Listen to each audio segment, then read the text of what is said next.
And welcome back to another Integrated Interventions podcast. I'm your host, Patrick Dundas, the Director of Education, and we're very excited for this opportunity today to have Lindsay Patterson. She is the Executive Director of Specialized Needs Recreation, also known as SNR in the North Idaho Coeur d'Alene community. Thanks for taking the time to join us. Oh, thanks so much for having me today, Patrick. Awesome. So please just tell us about your organization for those who may be unfamiliar with what you all do as an organization. Yeah, well, Specialized Needs Recreation, we go by SNR for short. We provide actual activities for people with special needs ages 8 and up, recreational and socialization activities, and people come and hang out with us throughout the year.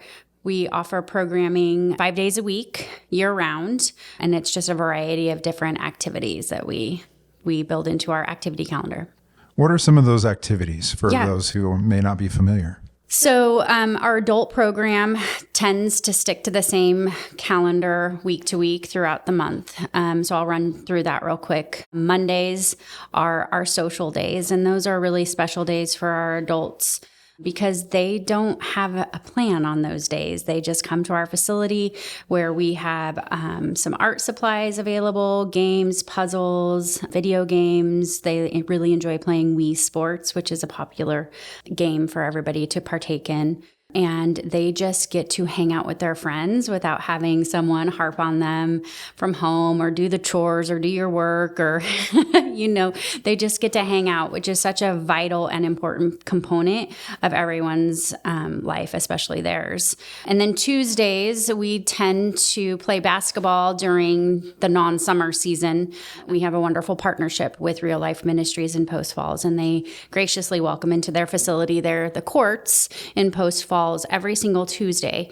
And so they usually play basketball when they're there, but if they're not feeling like playing basketball on any particular day, they can walk the track, they can play a game of volleyball, they can just kind of play whatever is available in the gym, and they really enjoy that active component throughout the week. We try to incorporate activity and movement into as many days of the week as possible because we understand how important it is to live a healthy and active lifestyle. So Wednesdays are dedicated to bowling every single Wednesday, which our participants absolutely love to bowl, and they are very good bowlers, especially since they're practicing every single Wednesday. Thursday is a bit of a mixed bag. Week to week, it changes. That variety could be anywhere from going out to lunch with friends, where they get to learn how to order from a menu, get to sit in a restaurant environment and practice their social skills there with the wait staff, and how to interact with friends in a public setting. So there's a lot of learning that happens there. They may go pick up a movie on a Thursday. They may go on a field trip. They'll probably go to a pumpkin patch in October. They may go to the silver mine and take a field trip there in the spring. So it's just kind of a variety of activities. It kind of changes week to week. And then Fridays are really unique because it's an alternates between bowling and cooking. And so the cooking classes that we host at SNR every other Friday, we host on site. We have a small kitchen. And so they usually select an item that they want to make for their main dish. And then they all will go to the grocery store where they get to practice shopping. They get to practice budgeting. And then they go back to the center and make their meal. And then they get to share in it. Cooking is pretty impactful because there's so many components to cooking, from the shopping to the cooking to the cleaning, and of course enjoying the meal together. So that's and then bowling is what alternates cooking on Fridays. Well, it's awesome. There's a lot of opportunities to be able to practice social skills, life skills, but also being able to have fun with people they enjoy spending time with. Yeah, I mean, that's really what we're all about, right? We're about creating an environment where they can be part of a community surrounded by people that are most like them in the world, where they can interact, where they can flex their independence without having a direct care provider or their mom or dad or guardian looking over. We do have some participants that attend with direct one-on-one staff members, and that is just welcomed if they need a little bit of extra help, we encourage them to still attend with their direct support staff members. But those that are attending as independent participants, they are truly living life independent for that 4 hours when they're with us under the, supervision of our staff. What do you enjoy about your job? Oh my goodness. That's probably a hard one to encapsulate because there are so many great parts of what SNR offers, but also, what the services that you're providing and the opportunities that you get to observe. The thing that makes me the happiest when I'm at work and what drives me to continue to grow the program and continuously change it up and add new activities to the calendar is these wonderful, joyful individuals. Most of our clients or participants are adults. And once they graduate high school, there's not a whole lot out in the world for them. So when they're growing up and going to school, they have a community around them. They have students at school with them. They have teachers that they see all the time. But once that comes to an end, they don't have the same opportunities. Everybody goes their separate ways. And many of them may go on to work and a job here and there. But the reality is that their job is not a 40-hour-a-week job, right? They're not going to an office setting or a retail setting and putting in the hours and finding friendship and colleagues. They're going and they're working to learn skills and to be part of the community, but they still have a whole lot of extra time on their hands. And so knowing that SNR can fill that gap for them so they can have those social connectors through interactions with their peers, through activity, through healthy lifestyle choices, they wouldn't have a whole lot more to do if SNR wasn't around and they didn't have activities like this to partake in. For those interested in specialized needs recreation or SNR, how do they go about joining? So we have applications on our website, and once those applications are filled out, they can land directly in our inboxes, and then we reach out to you from there. There's multiple different programs that you can sign up for. So if you have a school-age child ages 8 to 18, they would be eligible for our Camp All-Stars program, which runs during the non-school sessions. So that's winter break, spring break, and of course summer. And then our adult program, which runs year-round, is ages 18 and up, runs year-round. We also offer evening activities, and those activities range, again, from pizza and game nights to maybe going to a movie or a live theater performance. We try to keep it different month to month, and those are strictly 6 to 8, about 3 or 4 times a month. And so they are open to all ages all year round. And I think it's so awesome that you provide that to the community because it gives them, I feel like, purpose. Can you talk about purpose and what a program like SNR provides to that community? Yeah, and you'll hear me say the word independent a lot today probably, yes, because that's a component that, that really reigns through every single day as adults come into our building. They are working independently on their own things with support staff at home or therapy outside of SNR. And so when they come to SNR, it's almost like their playground to be able to exhibit and practice what they might be working on. And I can tell you more times than I can count, honestly, the transformation that I see in people that come on the regular for years. I have one participant that when I first started, he was coming to our program a couple of days a week with a support staff because he did need a little bit of extra help. But his mom really wanted to help guide him to learn how to become more independent. And we're talking about a 46-year-old man, okay? So this is not a 13-year-old. We're talking, this is a 46-year-old man. And he just struggled with some very basic things, but but he needed that extra one-on-one support. Maybe he struggled with remembering to turn the light on in the bathroom or remembering to eat all of his lunch. And so that's where that support staff member was really supportive of him. In time, what has happened is he was able to learn and work through what he needed to do for himself outside of SNR, so that when he came to SNR, we were able to help support those things that he had been practicing and give him a space to bring them to life. I can tell you now, happily, he 100% participates independently, which means he's not attending with a one-on-one. He carries his own bag in and out of the facility. He sets his own lunchbox in the same spot every single day. When it's lunchtime, he goes and gets his lunch and he eats his lunch and he cleans up after all of his stuff and puts it back away. He doesn't forget his belongings behind. He's responsible for his own things. He can go in the bathroom, remembers to turn the light on and shut the door. All those things that seem so basic to us, but are really, important when you're in a group setting.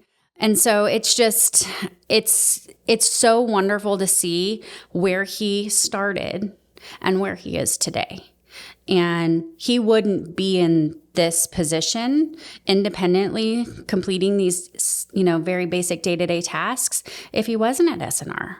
If he was just at his home with mom looking over or another caregiver looking over, it's a different setting. So he really gets to practice what he's been working on when he's with us. Well, it's a tremendous resource too, probably for parents that need extra help, and that parents or caregivers that are looking for kind of that supplementary opportunity to be able to engage in the community. Yeah. And, you're so spot on when you say that, right? Like, they will never have an empty nest. They will literally never have an empty nest, a lot of our parents. They will likely be taking care of their adult children until they can't anymore. And for many of those people, that's well into their 60s, sometimes in their 70s and beyond. And so the 4 hours a day that those individuals get to come and hang out at SNR absolutely provides just a tiniest little bit of respite. But it's not just the 4 hours that they get when their adult children are with us, right? Like it's that their adult child was filled with a sense of accomplishment, that their adult child got to experience what it felt like to be independent without having mom or dad looking over their shoulder. We're all parents in the room probably here, but I'm not trying to throw any moms or dads under the bus. I love our families, but I can't tell you how many times our adult participants come in and the eye rolls, and mom's on my case today, and I had to take the trash out, and why did I have to do my laundry? We hear it all. We hear it all. But the reality is that they just want to be independent without mom or dad looking over their shoulder. And so that's just a huge piece of what we do at SNR. Well, and ultimately you provide a safe space.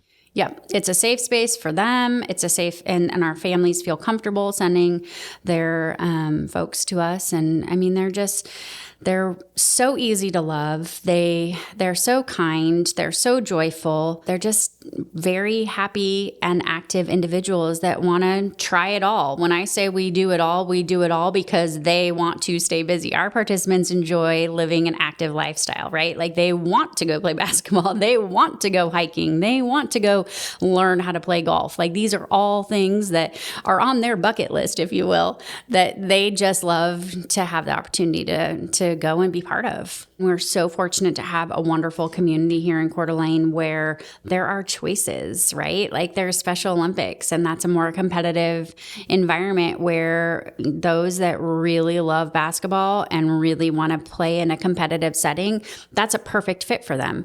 But at the same time, we may have a participant that is not as competitive or doesn't have as many of the basketball skills, and so that might not be a perfect fit for them. We also have some DS Connections Northwest is another wonderful nonprofit here in the area, and they serve people with Down syndrome, and they have a whole bunch of activities that those people can go and partake, their clients can partake in as well. So people have so many choices now, right? Like, we have choices. We can decide where we want to go, which friend we want to go and hang out with, which restaurant we want to go out to tonight, which movie we want to go to. We can get in our car and we can go. But a few years ago, there weren't as many choices for people with special needs in the community. And so to see DS Connections building on their programming and Special Olympics and Autism Society and all these different wonderful agencies that are offering activities just means that people get to partake in more things throughout the community. What do you think's led to that growth?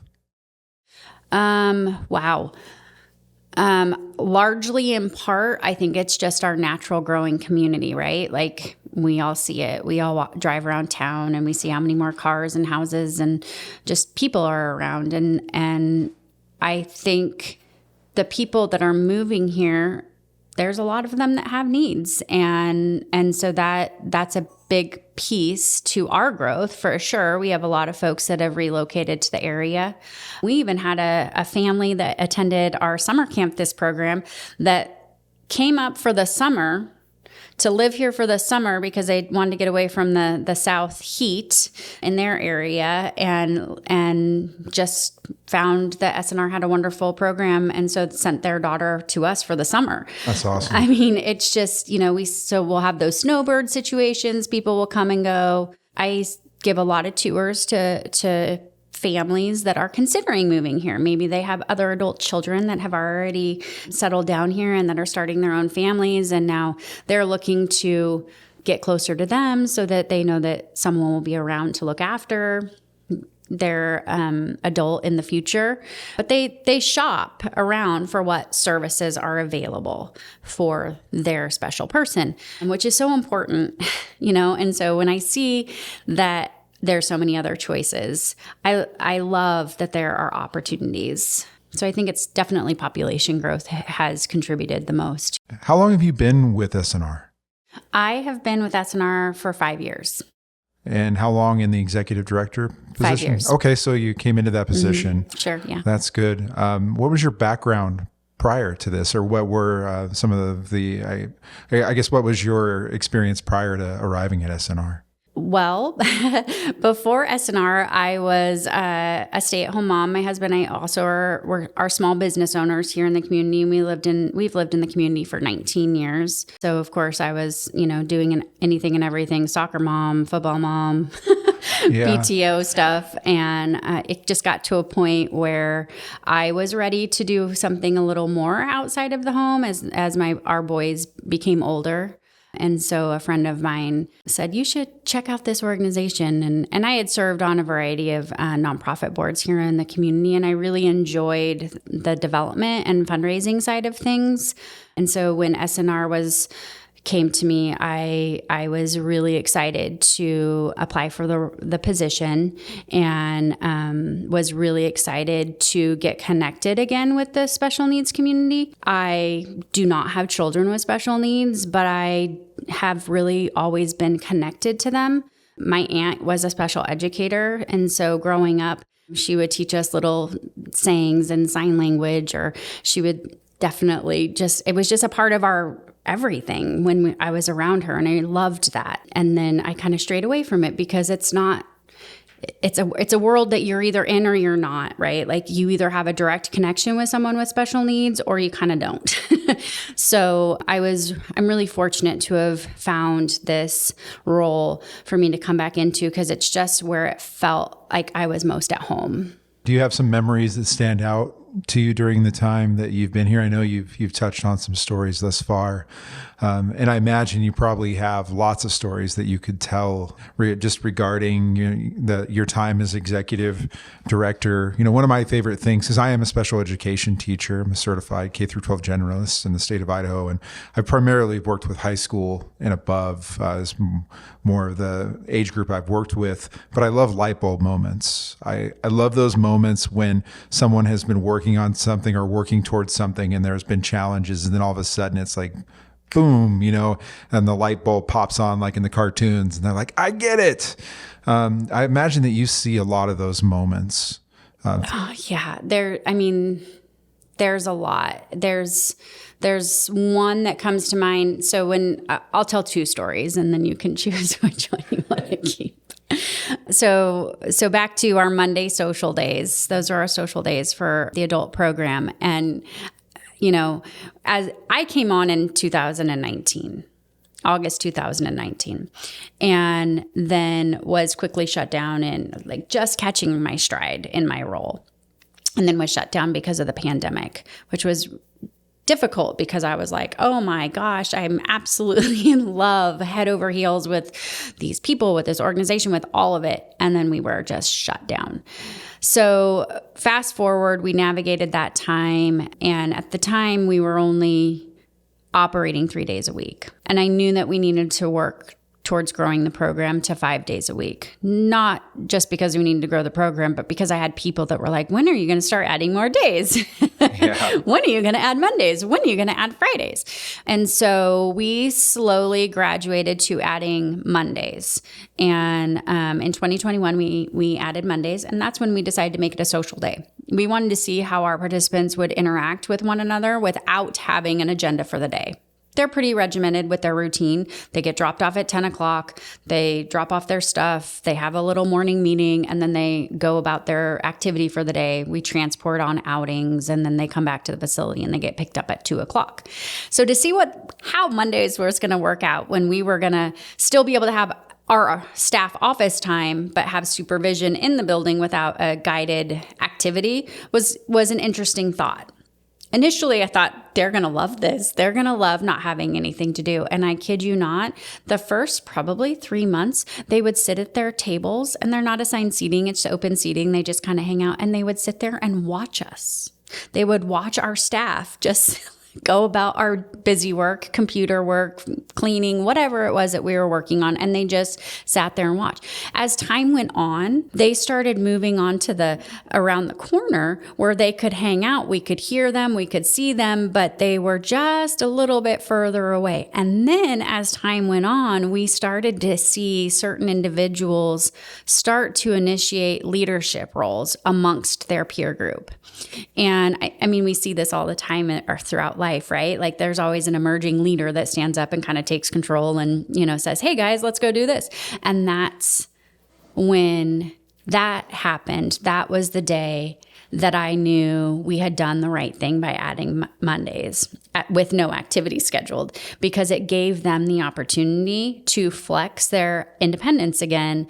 But now it's independent leadership, right? Like now they're leading their peers, which is a component of just learning and growing and being part of something bigger than yourself. So that was pretty special. That was a pretty special aha, oh my gosh moment that day that this young lady that I'm thinking about said, come on guys, let's all go play Uno. I will never forget her saying that, because it was the first time I'd heard someone say, come on guys, let's go. And she literally got everybody together and divvied out the cards, and off they went. I'm not sure who won that round, but I know they had a great time. As a group, though, there were a lot of wins. Yes. That occurred in that outside of the game of Uno. And I imagine as well that can be challenging for some.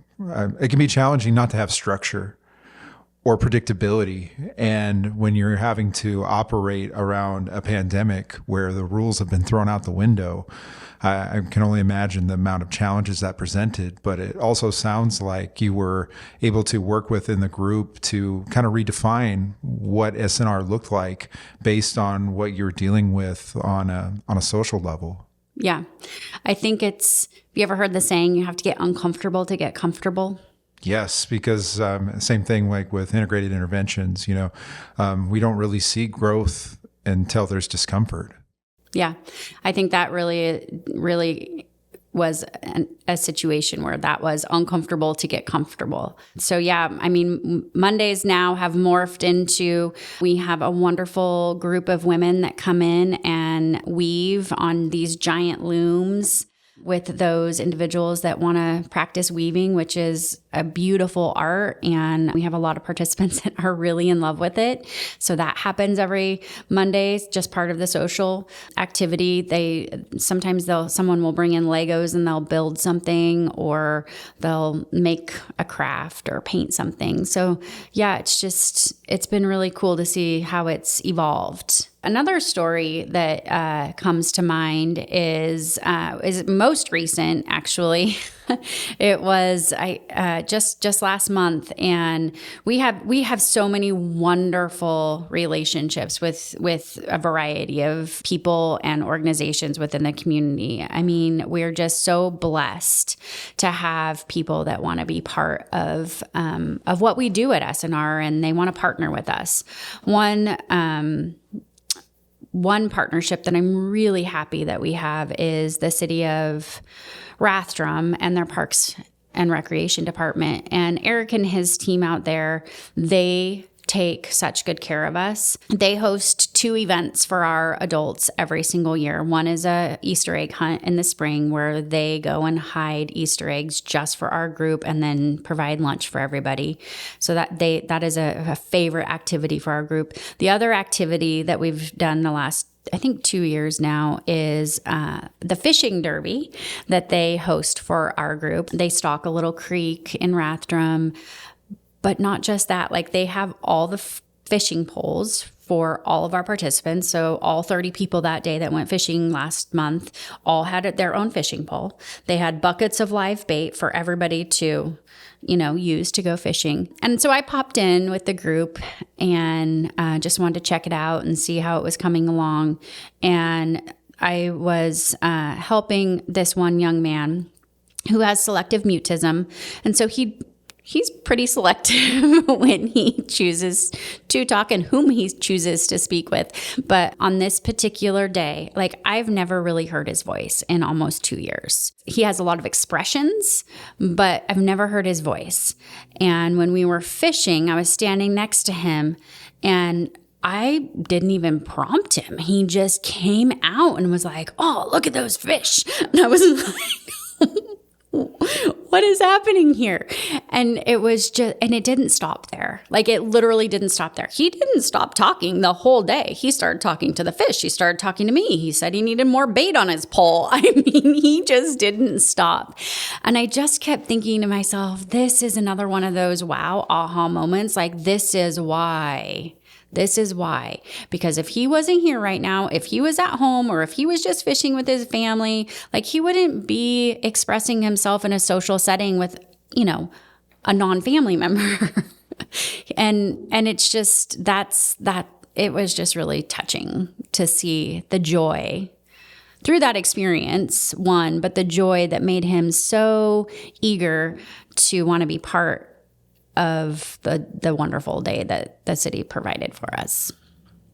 So what does the future look like for SNR? Because based on everything you've shared and talking about community partnerships, it looks very bright. Yes, I hope so. We are actually celebrating our 40th anniversary this year. So wow. 40 years SNR has been serving the community here in North Idaho, which is pretty crazy to believe. I touched on it a few minutes ago, that you're either in this world or you're not. And so a lot of people I hear say, "Oh, I had no idea. I had no idea that SNR was even around. I didn't even know it existed." Well, those are probably the people that might not have folks with special needs in their lives. But the reality is that we've been serving the community, happily serving the community for 40 years. And we are super excited to be here and to continue to serve the community. A vow I have made to myself is I will not have a wait list at SNR. And I say that loudly now out, in the public. I'm throwing it out there. But this is what I mean by that. My vow to SNR is that I don't want to have a wait list. We have to grow the program. I have to grow the program so that we don't have a wait list. Because if somebody that wants to be part of SNR, I want them to be part of SNR. It's important that they are engaged with us and that we have opportunities for them to be part of what we do every day. And so if it means we add Mondays, we add Mondays. If it means we add Fridays, we add Fridays. If it means we add more evening activities, we'll add more evening activities. Before I say, "Oh, we'll call you when somebody stops coming." We'll just add more activities so more people can come. What does the future look like for us? The future looks very bright for us because of the wonderful partnerships we have within the community and the loyalty that we have with our families that entrust us enough to send their very special people to us as many days of the year as they do. I would love nothing more to be able to someday have a bigger facility where we can have our own community garden, where we can play basketball on our own, in our own space, where we can invite people to come in and be part of us. Our facility works well for us right now, but a lot of times we're also busting at the seams when we have 35 people attending on any given day. That's our hope and dream for the future, is that we will be in a bigger facility where we can continue to grow and serve this really overlooked population of people that are really incredibly special humans and we love very much. Can people volunteer with your organization? Yep, we love volunteers. So we have our volunteer pool has just grown immensely, especially the last, I would say, year. I think COVID kind of took a hit to our volunteers during that pandemic time, and we're really happy to see it ramping back up. We have quite a few volunteers that come weekly, regularly, and we count on them and we love them, and our participants have wonderful relationships with them. We have some really great relationships with some other service organizations. Kiwanis of Coeur d'Alene partners with us on a variety of things. Key Club from Lake City High School comes and volunteers to quite a lot of our evening activities, which I love having Key Club part of SNR because they learn how to interact with people with special needs. And so as they're emerging adults, graduating from high school and going out into the world, they very well could be encountering our special people out in the world. And I think it's really great. And part of inclusion is to include all people together. And so it's really been nice to see that relationship grow and foster year to year. It's also cool when I have a high schooler that is at an SNR evening activity. Maybe it's prom or just a pizza and game night, but then they see a classmate that they don't really know well. They know that person goes to Lake City High School, but they don't know them. And so that when they get to connect on a different level, on a more personal level, that's how relationships form at SNR. But now it's carried into the high school halls as well, right? Like that high schooler sees that SNR participant at high school, and suddenly everybody wants to be friends with that person because of the relationship that was formed from SNR. That's awesome. Yeah. I mean, we have just so many volunteers. We could just go on and on with who we have. Those are just a couple of our main partnerships. Yeah. And if people want to get a hold of you or learn more about the organization, how do they do that? Yeah. So you can visit our website at snridaho.org. And how I can help is the tab you're looking for if you're interested in volunteering. We are 100% self-funded in that we are a private pay agency. And so we don't bill Medicaid. And there are scholarship opportunities, but we're always looking for partnerships through way of sponsorships or donations, and all that stuff you can find on our website. Awesome. Well, I really appreciate you taking the time today. It's hard to sum up what you do in a short amount of time, but I appreciate you taking the time to share with us about SNR and just all the different ways that people can learn about you and get involved. Make sure to follow us on all the socials, Instagram, Facebook, and the like, subscribe, check us out on YouTube. But in the meantime, I am your host, Patrick Dundas, and Director of Education, and we look forward to seeing you next time.